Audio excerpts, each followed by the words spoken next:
mbokk yi asalaamaaleykum seen émission seen jotaay tey nag ñu ngi koy seq ak Yakham Mbaye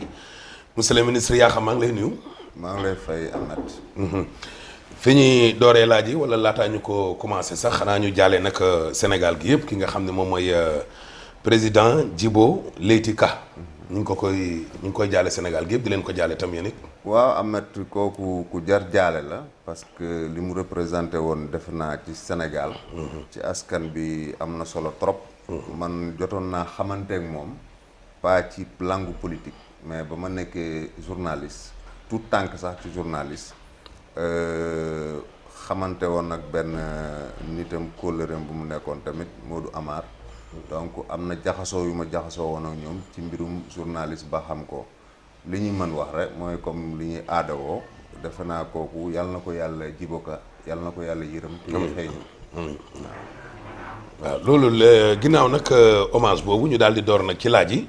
ak Yakham Mbaye xëy nañ rek ñu ne ñu Yakham Mbaye génnee nañ ko ci biir gouvernement bi coow li nag dafa bëri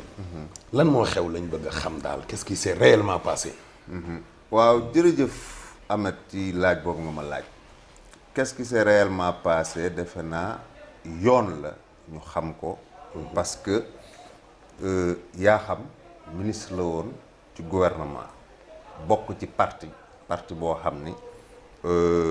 dafa jiite ba pare parti boobu ki ka ŋànk doon njiitam doon royukaayam mais li ëpp solo doon magam mu yàgg ak moom torop donc qu'est-ce qui s'est réellement passé boobu lan moo xew dëggante njaay ba indi li xew peut-être lu ci bare xamuñu ko parce que jéemoon naa tamit bis entre samedi ak dimanche boobu wax bi amee ci tas xibaar yi ma tënk samay wax bañ ko bareel mais lan moo xew dëggante njaay benn di affaire bi xam nga bi ñuy wax remaniement ministériel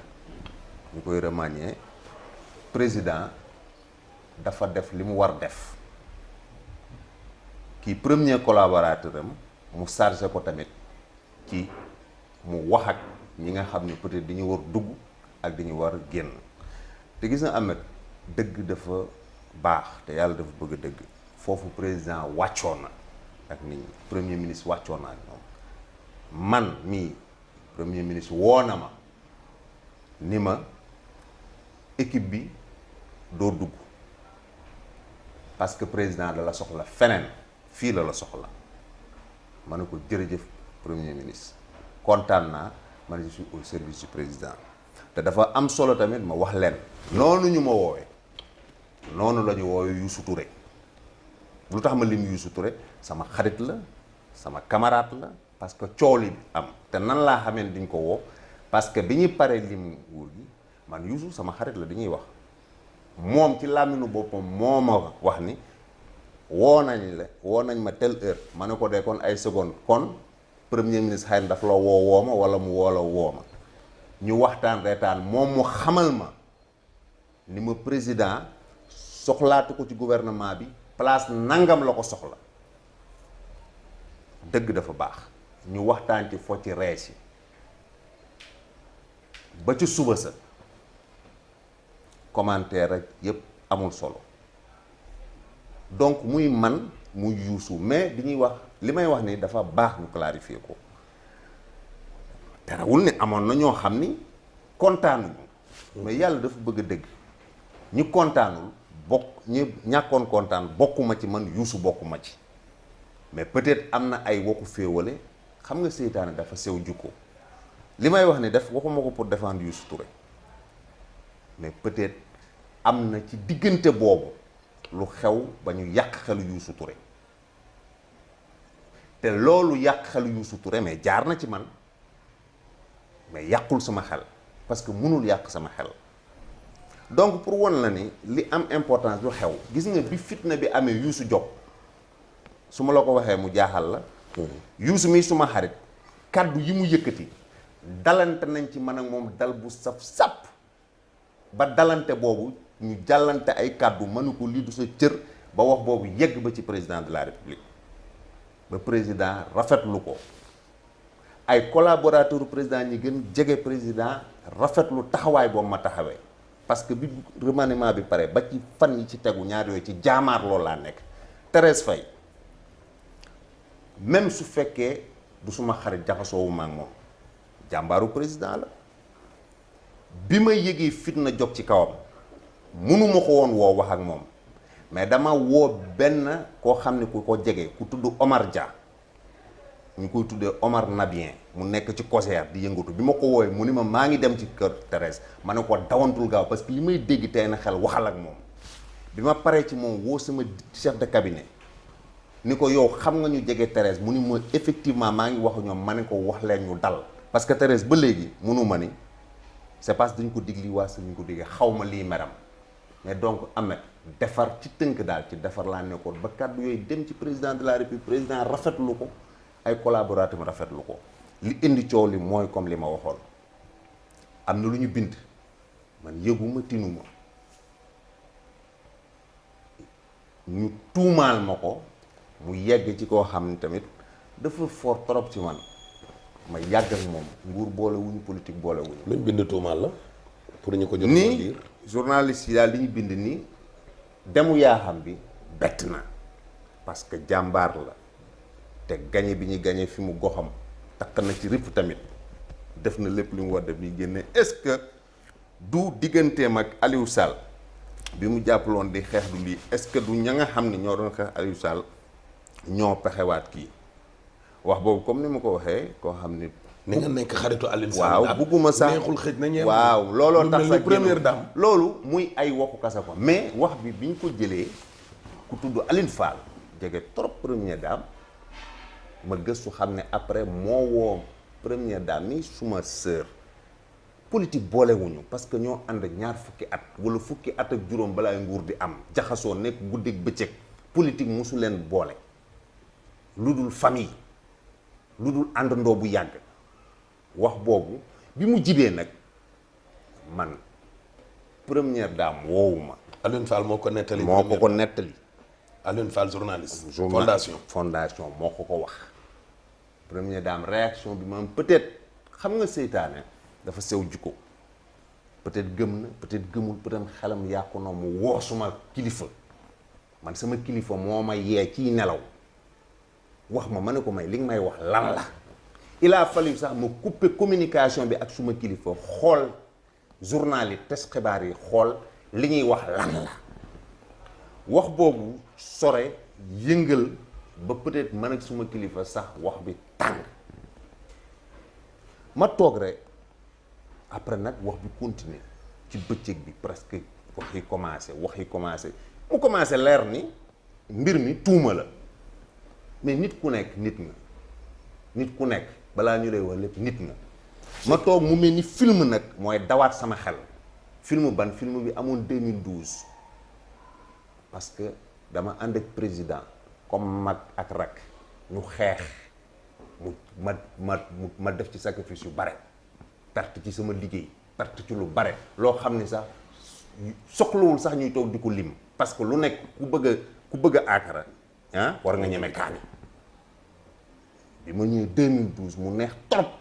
président ci mbaaxaayam bi mu demee ba sénégalais jox ko lenge yi dafa toog man moom ak yàlla mu ni ma dama bëgg nga ñëw sama wet ci telle place ma ne ko de su fekkee ndigal la du awma lu ma ci teg mais su fekkee mën naa wax est-ce que gënul comme que lii ma door muy entreprise bu commencé man nekk ci rek samay nawle yoo xam ne dafa am fu ñu jóge ñëw ànd ak man est-ce que xalaatoo ni ma toog continuer bu gën na mu ni ma kii ba pare ni ma jàppale la ci ñu dawal ay weer même personne yooyu ñëwaat 2017 ñoo yàqoon sama diggante mais boobu sama ñàkk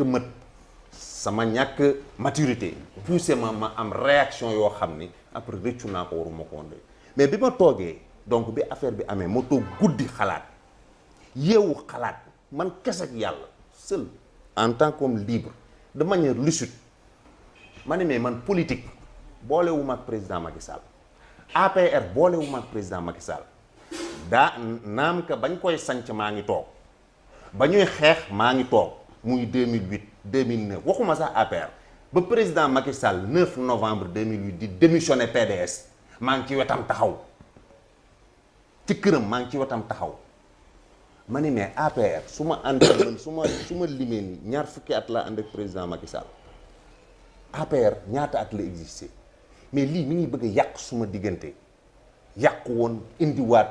tuuma seytaane dugg fu ngorul dugg ma jël décision souverainement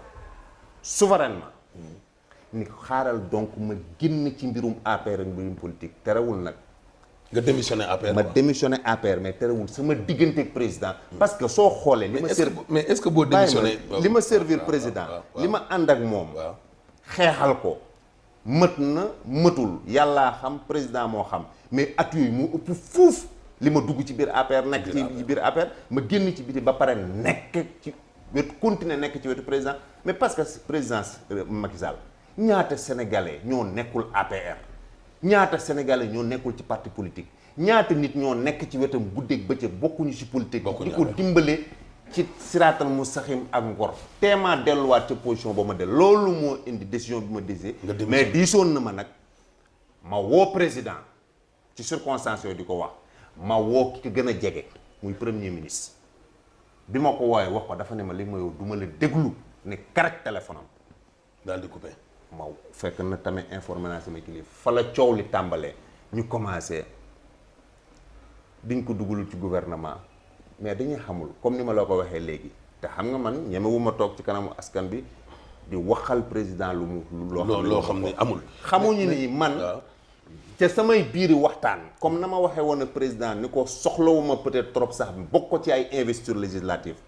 loolu laa ko xamalee woon ni peut-être sax man su doon sama sago yow mais yaay décidé peut-être sax gouvernement ak ministre ma ci dugaat mën naa la serviraat feneen d'accord tel Ahmed dafa am solo coow li bari na trop ñi ñuy wax président su ma ko santageoon président su ma ko jaayoon xamadi président su ma ko jaayoon ngoradi ca guddi ba décision ba amee woo na ma waxtaan nañ lu yàgg xasuma yedd na ma nag ba pare massawuma comprendre sama décision donc amee ci tënk président mooy décider man joxe woon naa sama maanaam loo leen waxtaanee la ci kaw gàll ba mu ni ma waaw ba mu ni ma ba ma xam ko et puis mu leer sax ci kaddu premier ministre xam ne même su ma nekkatu ci gouvernement bi am na fa may nekk te ci guddi ba may wax ak président waxaat nañ ci mbir moomu donc poste su fekkoon moo ma soxal mu leer ma ni damay génn ci nguur am naa fu may dem serviraat président Macky Sall su ma xëroon ci poste su ma doon purxu su fekkoon man aw ma kon dina demee neneen su fekkoon man baadoola laa dinaa wax waxu démission boobu déedéet léegi monsieur le ministre nag am na tam benn étape boo xam ne ci commencement bi le fait que daal maanaam sa diggante ak Alioune Sall moom macha allah nëbboo ci dara boobu ba léegi engagement détermination nga ciy demee seen amitié moom kenn waxaale wuñu mbiram bokkoon ngeen fi néeg bokk métier bokk et cetera ba li xew tey xew suñ demee nag ba nga tudd ne Alioune Fall ci loolu yeggee na ko première dame kon li ñu doon wax naan yaag première dame bi kon benn instant ne xawu leen loolu waxu seytaane la première dame expliquer affaire bi fi mu jógee noonu non kon première dame ci jëlee la ci poste première dame est-ce que génn na ci su ma la waxee Ahmed mës naa ko junj sa émission dëgg la gis nga Sénégal wax ji bare na yàq der bi bare na président Macky Sall bu mu jëlee décision am na dugal ma ci gouvernement laajuma sama avis parce que président Macky Sall moom ci fi ma jaar ak moom xam naa ne soldat laa te soldat du choisir compagnie ba muy dem gis nga bañ ma nommé ba pare première dame xam nga lan la ma wax man de su doon man doo dugg ci politique doo dugg ci gouvernement kon ñu doon yaa xam kon ñu doon wax ne moo la fam kon ñu doon wax yàlla rek kenn ku ne sa bàmmeel ngay waxal yaa xam naa sa tempérament xam naa sa xadar lii xajoo si donc su fekkoon première dame moom la ñuy wax moo ma dugal moo la waxoon loolu moo ma ko wax billaahi wallaahi taala kon ñu doon wax ne moo la dugal kon li ñuy wax mais loolu tax ma ne Sénégal waxu yàq ak wax kon nekkul ne moo la génnee aussi waaye mais première dame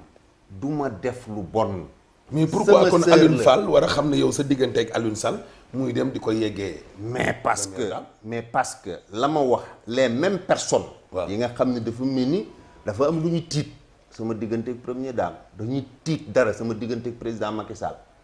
mais seytaan dafa sew jukku ci yàq et puis Ahmed ma junj benn affaire boo xam ne sénégalais xamuñu ko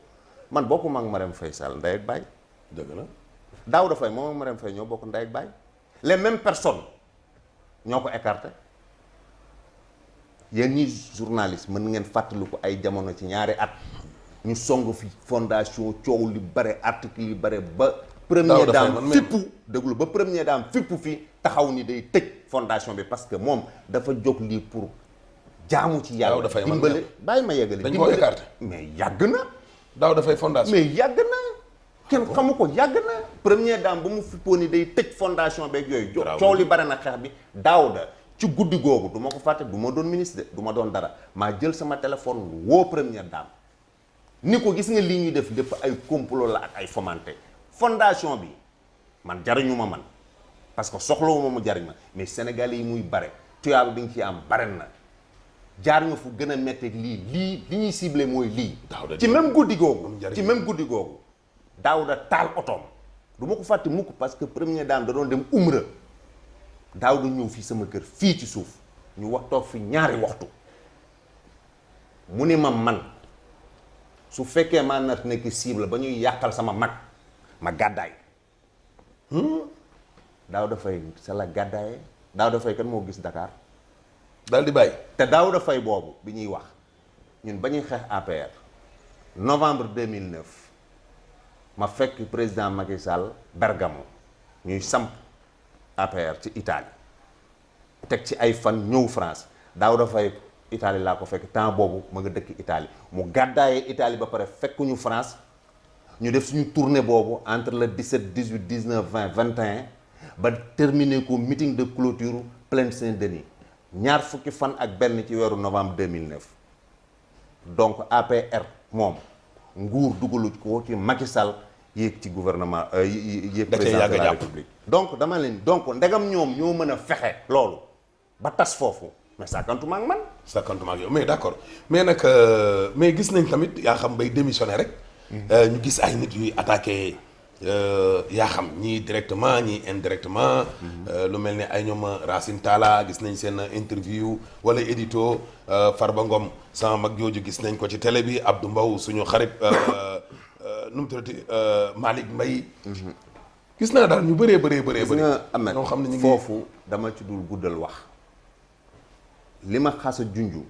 war na ni le problème fii problème éthique posé wu problème ñooñu su ma tënkee seen wax remaniement ministériel de kañ la am alxames édito boobu ngay wax seetaan naa ko altine ñu taxaw xas ma xas Youssou Touré xas Thérèse RTS ba pare fi ñu journaliste bi sax dégg naa mu ne ay tonneau vide mais tonneau vide boobu altine tonneau vide la mais alxames ba alxames ñoom ñëpp maa doon seen patron Racine Talla boobu jiite foofu di ci fii la ñu xamante comme set bi ma nekkee directeur général tonneau vide maa doon patron yàlla dogal loolu entre 2002 ba 2005 ma nekk directeur général mu nekk directeur rajo may chef am àdduna dox ba ma ñëwaat fekk ko ci wetu président Macky Sall en tant que ministre secrétaire d'État à la communication maay patron am donc suñu mënee tonneau vide du ma metti altine suñu mënee tonneau vide te ba alxames man maay seen chef loolu du ma metti su ma dikkee ci Farba sama xarit la 2005 la ma ko président Macky Sall présenté Bamako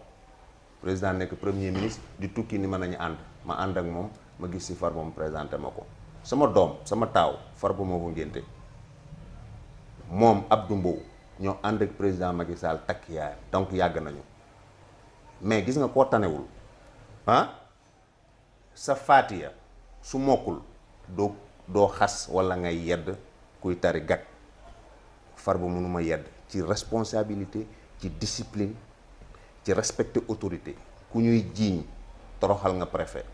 koo xam ne kenn jiiñu la ko publiquement nga attaqué lu day ni ministère de l'intérieur dépositaire de l'autorité du président de la république mënoo ma yedd Abdou Mbow yow bi sa waajur nelawee bi ma lay jaali si boobu defe naa du ma doon ministre de yàgg na Abdou Mbow laa àndal Abdou Mbow bi muy démissionné bis bi ma ki defee 9 novembre 2008 ni démissionné naa PDS démissionné naa mairie Fatick rendre naa sama passeport diplomatique yëpp Abdou Mbow lettre démission du PDS pour mu ànd ak Macky Sall maa ko bind sama loxo ñëw ak moom sama bureau kenn ku doon liggéey ak man te yor léegi nettali point sn di tudd Pape Sarr di sama xarit ñu yàgg ñu nekk dibiteri la mbote ñu defal ko interview fu nekk jaar naa fa ak moom fu nekk te bi ma démissionné bi ma wooyee sama kilifa woo premier ministre woo Abdou Mbow ci juróomi nit yi ma woo te dafa déggul baax li ma ko wax dama ne ko en souvenir du passé ak fi ñu jaar su ma demee ba jël décision bu mel ni dama lay woo mu ne ma maa ngi Abidjan rappelé waat ma ni ma grand bul def lii ñu waxtaan si mu ne ma maa ngi ñibbisi su ma ñibbisee directement su ma jógee aéroport si yow laay ñëw bi ma ko déggaatee mooy bi ma ubbee journal yi gis mu may xaasi gis nga fukki noonu yu ma am ci APR fukk yu ma am ci APR ñett yi rek Abdou Mbow moo tax may am ko gis nga li may mujj wax 2014 bi ko waa COJER takkalee pot kar président Alioune Kaañ dagg cortège du président Alioune Kaañ yéen suma kër gi nga xam ne fii ma lay toog Abdou dëkk na fi fanaan na fi nelaw na fi yow fii la ñëw lu nekk jaamaar laa noo ko ci parti bi am na benn moment sax mambay sama diggante ak moom bi muy xajam may xataraayu moom loolu pour protéger Abdou Mbow donc gis nga éthique ñoom bi ñuy wax dafa am éthique de l'amitié dafa am loo xam ne ngor moomu ko dafa am ñoo xam ni ñëpp mënoon nañ leen dégg yaa xam jël na décision ñuy wax gis nga fi nga toog Mansour Faye lan la bokk ak Marème Faye ndey ak baay fii nga toog Mansour Faye fii la toog bi ma jëlee sama décision ba maa mujj ni ko grand da nga am suba conseil demal ku baax ñoom ñaar ñoo bokk ndey ak baay fii la toog naqarlu yedd ma wax ak man cuks Mamadou Talla bi nga xam ne ñoo àndoon ci seddu France ba 2008 2009 di xeex ànd ak président pour samp parti bi mu taxaw fii lañ toog loolu mooy l'éthique su may mujjee ci Maodo Malick Malick Mbaye gis naa ko mu binte bu Thiès waaw du Thiès yow respecter autorité discipline éthique gis nga éthique am na ñoo xam ne warul génn seen gémmiñ moom 2014 bi ñuy def législative président nekk situation yu metti di wax nit ñi nañ discipliné liste parallèle moom ci ñu rare personnes yi nga xam président dafa yëkkati téléphone am woo ko ni ko dugal ci rang yi respecté mu jox ko kàddoom président raccroché mu def lu ko neex